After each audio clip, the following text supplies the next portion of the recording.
Conversas de Café. A proposta deste canal de podcast consiste em provocar reflexões a partir de conversas entre amigos. Colocamos em pauta os temas mais diversos, partilhamos ideias e percepções, expurgamos nossos demônios e, como em quase todas as conversas de café, quase sempre salvamos o mundo. Então, Pascoal, quer dizer então que nós temos hoje duas obras para conversarmos um pouco. Uma de 1932 e a outra de 1949. É coisa nova. É isso, amigo. No fundo, temos aí duas obras bem interessantes, até no contexto atual. São elas a obra de Aldous Huxley, O Admirável Mundo Novo, primeira edição de 1932, e a obra de 1984 de George Orwell, de primeira edição de 1949, como acabou de dizer. São, no fundo, dois livros que nos apresentam aquilo que alguns classificam como distopia. Se calhar convém você enquadrar um pouco o que é distopia, não é? Sim, no caso, as duas obras elas apresentam um cenário que um pouco foge das realidades que nós temos como expectáveis, né? Acaba por ser uma representação de uma sociedade um pouco mais controlada ou dentro de um universo utópico, mas sempre do ponto de vista negativo. Isso aqui é bastante interessante, porque é uma utopia negativa. As distopias estão sempre dentro dessa lógica de utopias negativas. E Pascoal, assim, se fôssemos trasladar para o contexto atual, como que a gente tem feito com outras obras que a gente tem brincado aqui no nosso café, a gente tem dois exemplos que, embora estejam com certo distanciamento temporal em termos de publicação, trazem coisas muito, muito próximas a todos nós nesse contexto presente. Não só no que diz respeito ao uso de tecnologias, mas mesmo em termos de comportamentos, de controle. Eu acho que no momento em que a pandemia ficou instalada realmente, que nós estamos a viver essa realidade do Covid-19, há quase como um controle silencioso sobre muitas coisas e estamos muito, muito solícitos a aceitar isso porque vemos isso como um bem maior. E a distopia ela promove exatamente isso, um pensamento de que existe um bem maior para ter um controle do Estado. É mais ou menos isso que Aldous Huxley coloca na obra dele, Pascoal? Sim, podemos ver no fundo a questão da liberdade, que no fundo começa a ser bastante limitada em troca, no fundo, de uma sensação de conforto ou de segurança por parte das pessoas, ou pelo menos o regime procura criar essa ideia nas pessoas. Não quer dizer que ela realmente exista, mas cria essa sensação, até por exemplo na obra Admirável Mundo Novo, isso é possível através até de uma substância química que é dada, portanto, aos indivíduos. Também convém se calhar referir que os indivíduos são selecionados logo à partida em laboratório, o que é que cada indivíduo no fundo poderá fazer em termos funcionais. Portanto, há logo uma manipulação que agora poderíamos chamar de manipulação genética. É o uso de uma tecnologia reprodutiva, não é? Tecnologia reprodutiva, sim, mais concretamente, sim. Acontece somente que os indivíduos são pois também educados, já os chamados condicionamentos psicológicos, para no fundo inculcar nos indivíduos determinado comportamento de acordo com as funções que eles assumirão no futuro na sociedade. E há também uma substância química que é dada no fundo para eliminar a frustração, digamos, os pensamentos negativos. No fundo, as pessoas tomam logo aquela substância. Portanto, isso tudo na lógica do controlo, como você disse, não é? É interessante porque isso é uma sociedade do ano de 2540. Então, toda a narrativa está assentada numa sociedade do ano 2540, uma sociedade londrina. Agora, Pascoal, será que esse condicionamento é muito distante do que a gente vive? E aí eu já até distancio da questão do Covid-19. Nós somos, de certa forma, condicionados a uma realidade, ou seja, praticamente que preparamos as pessoas, os professores educam de uma determinada forma, os pais também de uma determinada forma.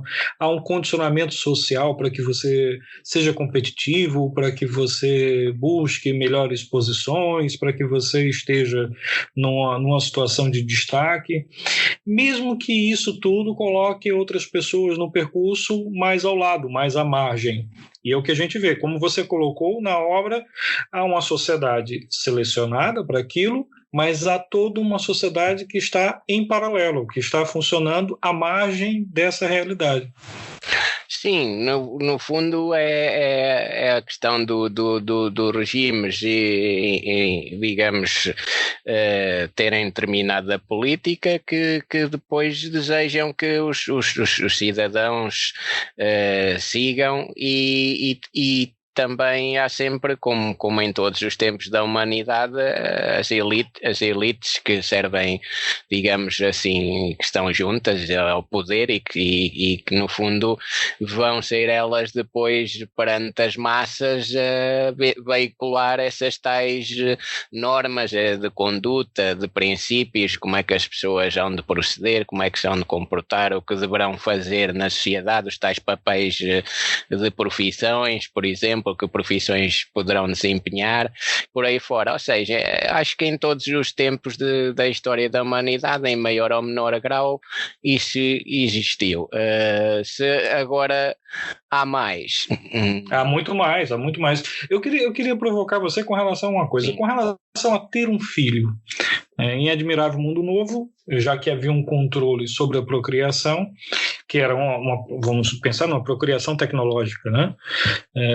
Uma tecnologia de reprodução.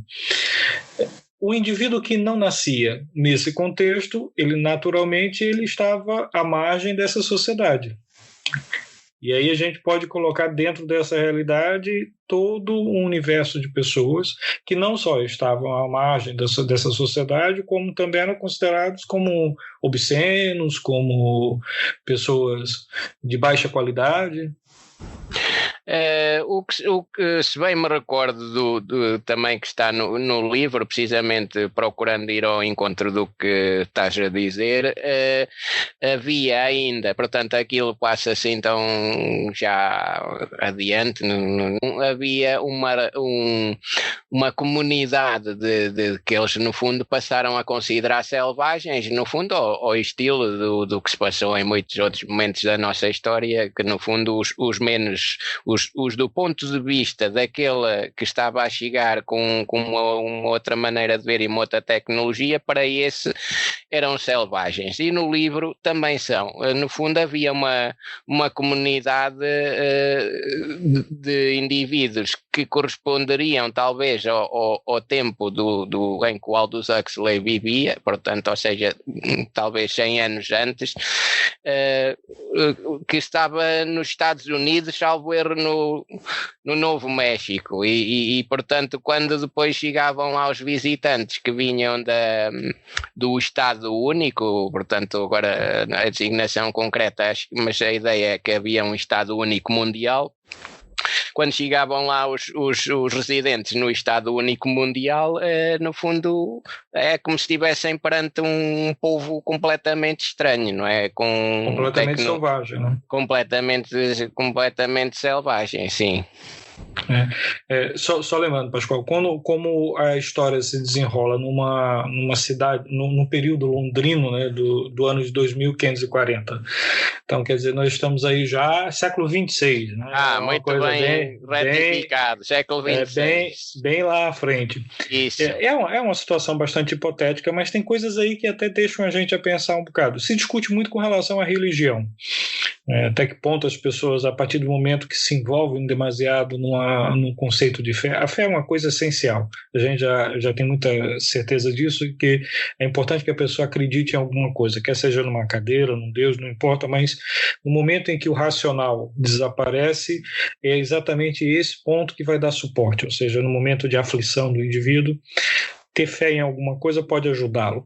Só que nessa obra tem uma coisa muito engraçada. Aldous Huxley ele começa a colocar em questão a fé, a religião é tratada como se fosse um problema social.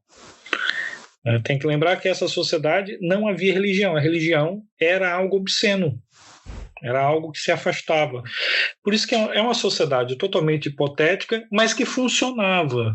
E aqui é que entra o ponto de questão. É muito engraçado quando a gente olha para essas distopias, porque é muito difícil para quem está dentro de uma distopia dessas até enxergar esses paralelos. Imagine, por exemplo, se fôssemos trazer para a realidade agora, imagine uma pessoa que nasce na Coreia do Norte, e que cresce sempre dentro daquele regime, ela não vai conseguir enxergar muita coisa que se discute fora dali. Sim, isso no fundo acontece quando realmente em sistemas fechados as pessoas ficam com a sensação, e até pegando na alegoria da caverna, no fundo as pessoas depois não têm a noção de que existe mais alguma coisa fora daquilo que no fundo lhes é dado a ver e a perceber. Mas em relação às distopias, e pegando também um pouco em 1984 e em algumas diferenças, por exemplo, enquanto no Admirável Mundo Novo, portanto você falou na fé, portanto, mas por exemplo o sexo em Admirável Mundo Novo era bastante, pronto, no fundo promovido, por exemplo, em 1984 não, em 1984 já não. Isto só para dar algumas pequenas diferenças da maneira como os autores, digamos, fazem as suas obras de ficção sobre as distopias.